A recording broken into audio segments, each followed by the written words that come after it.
Hi hello ಎಲ್ರಿಗೂ ನಮಸ್ಕಾರ. ಮತ್ತೆ ನನ್ನ ಚಾನಲ್ಗೆ ಸ್ವಾಗತ. ನನ್ನ ಹೆಸರು ವೀಕ್ಷಿತ. ನನ್ನ ಚಾನಲ್ ಹೆಸರು ಸಿಂಪ್ಲಿ ಬ್ಯೂಟಿಫುಲ್ ಕನ್ನಡ. ವಯಸ್ಸು ಹೆಚ್ಚಾದಾಗೆ ಮೂಳೆಗಳಲ್ಲಿ ನೋವು, ಗಂಟು ನೋವು ಕಾಣಿಸುವುದು ಸಹಜ. ಇದನ್ನು ನಾವು ಎಷ್ಟು ನಿರ್ಲಕ್ಷಿಸುತ್ತೇವೆ ಅಂದರೆ ವಯಸ್ಸಾಯಿತು, ಇವೆಲ್ಲ ನೋವು ಸಹಜ ಎಂದು ಆ ನೋವಿಗೆ ಒಗ್ಗಿಕೊಂಡು ಬದುಕುತ್ತಿರುತ್ತೇವೆ. ಕೆಲವೊಮ್ಮೆ ಈ ನೋವು ಎಷ್ಟು ಮಟ್ಟಿಗೆ ಇರುತ್ತದೆ ಅಂದರೆ ಮೆಟ್ಟಲು ಹತ್ತಲು ಇಳಿಯಲು ಸಾಧ್ಯವಾಗುವುದಿಲ್ಲ. ಸ್ವಲ್ಪ ನಡೆದರೂ ನೋವು.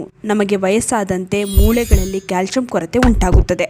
ನಾವು ಇದನ್ನು ನಿರ್ಲಕ್ಷಿಸುವುದಲ್ಲ, ಬದಲಾಗಿ ಕಾಳಜಿ ಮಾಡಬೇಕು. ದೇಹಕ್ಕೆ ಬೇಕಾದ ಪೋಷಕಾಂಶಗಳನ್ನು ಒದಗಿಸಬೇಕು. ಎಷ್ಟೇ ವೈದ್ಯರನ್ನು ನೋಡಿದರೂ ನೋವು ಕಡಿಮೆಯಾಗುತ್ತಿಲ್ಲ ಎನ್ನುವವರು ನಾನು ತಿಳಿಸುವ ಕೆಲವೊಂದು ಆಹಾರವನ್ನು ನಿಮ್ಮ ದಿನನಿತ್ಯದ ಜೀವನ ಶೈಲಿಯಲ್ಲಿ ಸೇವಿಸಿ ನೋಡಿ. ಖಂಡಿತ ಪರಿಹಾರ ದೊರೆಯುತ್ತದೆ. ಮತ್ತೆ ನಿಮ್ಮ ಕಾಲಿಗೆ ಶಕ್ತಿ ದೊರೆಯುತ್ತದೆ, ಮೂಳೆಗಳಿಗೆ ಶಕ್ತಿ ದೊರೆಯುತ್ತದೆ. ನಿಶಕ್ತಿ ಕೂಡ ಇದರಿಂದ ದೂರವಾಗುತ್ತದೆ. ನಿಮ್ಮಲ್ಲಿ ಹೊಸ ಚೈತನ್ಯ ಮೂಡುತ್ತದೆ. ನಮ್ಮ ಕಾಲಿಗೆ ತಾಕತ್ತಿಗೆ 3 ಅಂಶಗಳು ಮುಖ್ಯವಾಗಿರುತ್ತದೆ. ನಮ್ಮ ಕಾಲು ಆರೋಗ್ಯಕರವಾಗಿರಲು ಈ 3 ಅಂಶಗಳು ಬಹಳ ಮುಖ್ಯ. ಆರೋಗ್ಯಕರ ಸ್ನಾಯು ಅಂದರೆ ಹೆಲ್ದಿ ಮಸಲ್ಸ್, ನರಗಳ ಆರೋಗ್ಯ, ಬಲಿಷ್ಠ ಮೂಳೆಗಳು ಇವೆಲ್ಲ ಬಹಳನೇ ಇಂಪಾರ್ಟೆಂಟ್. ಇವೆಲ್ಲ ಸಮತೋಲನದಲ್ಲಿ ಇರಬೇಕು. ವಯಸ್ಸಾದಂತೆ ದೇಹದಲ್ಲಿ ವಾತದೋಷ ಹೆಚ್ಚಾಗುತ್ತದೆ. ಇದರಿಂದ ಸ್ನಾಯುಗಳಲ್ಲಿ ಸೆಳೆತ, ಗಂಟು ನೋವು, ಮೈಕೈ ನೋವು ಕಾಣಿಸುತ್ತದೆ. ಸರಿಯಾದ ಪೋಷಕಾಂಶಗಳ ಸೇವನೆಯಿಂದ ಇದನ್ನು ಸರಿಪಡಿಸಿಕೊಳ್ಳಬಹುದು. ನಾನು ಇವತ್ತು ತುಂಬ ಉತ್ತಮ ಹಾಗೂ ಬಹಳ ಉಪಯೋಗಕಾರಿ ಮನೆಯಲ್ಲೇ ಇರುವಂಥ ಕೆಲವೊಂದು ವಸ್ತುಗಳನ್ನು ತಿಳಿಸುತ್ತೇನೆ.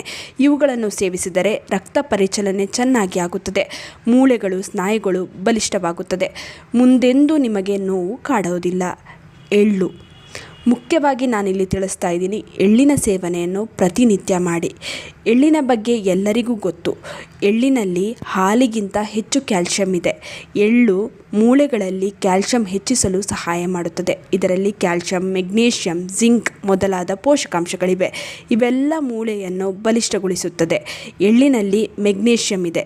ಸ್ನಾಯು ಸೆಳೆತವನ್ನು ಕಡಿಮೆ ಮಾಡುತ್ತದೆ. ಸ್ನಾಯು ನೋವು, ಅವಾಗವಾಗ ಕೆಲವರಲ್ಲಿ ಕ್ರ್ಯಾಂಪ್ಸ್ ಕಾಣಿಸಿಕೊಳ್ಳುತ್ತೆ, ಎಲ್ಲವನ್ನು ಇದು ಕಡಿಮೆ ಮಾಡುತ್ತದೆ. ಡೈಲಿ ಬಿಳಿ ಎಳ್ಳಿನ ಒಂದು ಲಡ್ಡನ್ನು ತಿನ್ನಬಹುದು. ಡೈಲಿ ನಿಮಗೆ ಸಾಮಾನ್ಯವಾಗಿ ಎಲ್ಲ ಕಡೆ ಇದು ದೊರೆಯುತ್ತದೆ. ಇಲ್ಲಾಂದರೆ ಮನೆಯಲ್ಲಿ ನೀವು ಸ್ವಚ್ಛವಾಗಿ ತಯಾರಿಸಿ ಸೇವಿಸಿ. ಡೈಲಿ ಒಂದು ಎಳ್ಳಿನ ಲಡ್ಡನ್ನು ತಿನ್ನಬಹುದು. ಇಲ್ಲವಾದರೆ 1 ಚಮಚ ಎಳ್ಳಿನ ಪುಡಿಯನ್ನು ಹಾಲಿಗೆ ಹಾಕಿ ಕುಡಿಯಬಹುದು. ಹಾಗೆ 1 ಚಮಚ ಎಳ್ಳನ್ನು ಬೆಲ್ಲದ ಜೊತೆ ಜಗಿದು ತಿನ್ನಬಹುದು. ಇದನ್ನು 1 ವಾರ 2 ವಾರ ಮಾಡಿದ್ರೆ ಸಾಲೋದಿಲ್ಲ. 2 ತಿಂಗಳು ಪ್ರತಿದಿನ ನಿಮ್ಮ ಆಹಾರ ಪದ್ಧತಿಯಲ್ಲಿ ಇದನ್ನು ಅಳವಡಿಸಿ ನೋಡಿ, ಫಲಿತಾಂಶ ಕಾಣಿಸುತ್ತದೆ. ನಾನಿಲ್ಲಿ ಎಳ್ಳನ್ನು ಸೇವಿಸುವ 3 ರೀತಿ ತಿಳಿಸಿದ್ದೀನಲ್ಲ, ಇದರಲ್ಲಿ ಯಾವುದಾದರೂ ಒಂದನ್ನು ನೀವು ಅಳವಡಿಸಿಕೊಳ್ಳಿ. ಇನ್ನು ಮೆಂತ್ಯದ ಬಗ್ಗೆಯೂ ಕೂಡ ನೀವು ಕೇಳೇ ಇರ್ತೀರ. ಇದು ನೋವನ್ನು ಕಡಿಮೆ ಮಾಡುವುದರಲ್ಲಿ ಬಹಳ ಸಹಾಯಕಾರಿ. ಮೆಂತ್ಯದಲ್ಲಿರುವ ಪೊಟ್ಯಾಷಿಯಂ ಮತ್ತು ಐರನ್ ಇದು ಸ್ನಾಯುಗಳಿಗೆ ಶಕ್ತಿಯನ್ನು ಒದಗಿಸುತ್ತದೆ. ಸುಸ್ತನ್ನು ಕಡಿಮೆ ಮಾಡುತ್ತದೆ. ಬೆಳಗ್ಗೆ ಎದ್ದ ತಕ್ಷಣ ನೆನೆಸಿದ ಮೆಂತ್ಯ ನೀರು ಕುಡಿದು ಮೆಂತ್ಯವನ್ನು ಹಾಗೆ ಜಗಿದು ತಿನ್ನಿ. ಇದರಿಂದ ಬ್ಲಡ್ ಸರ್ಕ್ಯುಲೇಷನ್ ಚೆನ್ನಾಗಿ ಆಗುತ್ತದೆ.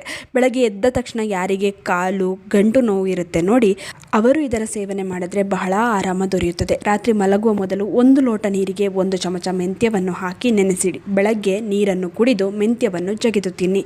ಹಾಗೆ ಇದರ ಜೊತೆಗೆ ತರಕಾರಿ ತಿನ್ನಿ. ಮೊಟ್ಟೆ ಮೊದಲಾದ ಸೊಪ್ಪು ಮೊದಲಾದವುಗಳನ್ನು ಪ್ರತಿದಿನ ಸೇವಿಸಿ. ಇದರಿಂದ ಬಹಳ ಆರಾಮ ದೊರೆಯುತ್ತದೆ. ನೋಡಿದ್ರಲ್ಲ, ನಿಮ್ಮ ಮನೆಯಲ್ಲೇ ಇರುವ ವಸ್ತುಗಳಿಂದ ನಿಮ್ಮ ಮೂಳೆಗಳ ಆರೋಗ್ಯವನ್ನು ಕಾಪಾಡಿಕೊಳ್ಳಬಹುದು. ಇನ್ನು ಈ ವಿಡಿಯೋ ನಿಮ್ಮೆಲ್ಲರಿಗೂ ಇಷ್ಟ ಆಗಿರುತ್ತೆ ಅಂತ ಅಂದ್ಕೊಂಡಿದ್ದೀನಿ. ಹೇಗನ್ನಿಸ್ತು ಅಂತ ಕಮೆಂಟ್ ಸೆಕ್ಷನಲ್ಲಿ ತಿಳಿಸೋದನ್ನ ಮರಿಬೇಡಿ. ಆದಷ್ಟು ಈ ವಿಡಿಯೋನ ನಿಮ್ಮ ಫ್ರೆಂಡ್ಸ್ ಹಾಗೂ ಫ್ಯಾಮಿಲಿ ಜೊತೆ ಶೇರ್ ಮಾಡ್ಕೊಳ್ಳಿ. ಹಾಗೆ ಲೈಕ್ ಮಾಡೋದನ್ನ ಮರಿಬೇಡಿ. ನೀವಿನ್ನೂ ನಮ್ಮ ಚಾನಲನ್ನು ಸಬ್ಸ್ಕ್ರೈಬ್ ಮಾಡ್ಕೊಂಡಿಲ್ಲ ಅಂದರೆ ದಯವಿಟ್ಟು ನಮ್ಮ ಚಾನಲನ್ನು ಸಬ್ಸ್ಕ್ರೈಬ್ ಮಾಡ್ಕೊಳ್ಳಿ. ಹಾಗೆ ಪಕ್ಕದಲ್ಲೇ ಇರುವ ಬೆಲ್ ಬಟನನ್ನು ಕ್ಲಿಕ್ ಮಾಡಿ. ಹೀಗೆ ಪ್ರೋತ್ಸಾಹ ಕೊಡ್ತಾ ಇರಿ. ಪ್ರೋತ್ಸಾಹ ಕೊಡ್ತಿರೋ ನಿಮ್ಮೆಲ್ಲರಿಗೂ ತುಂಬಾ ಥ್ಯಾಂಕ್ ಯು.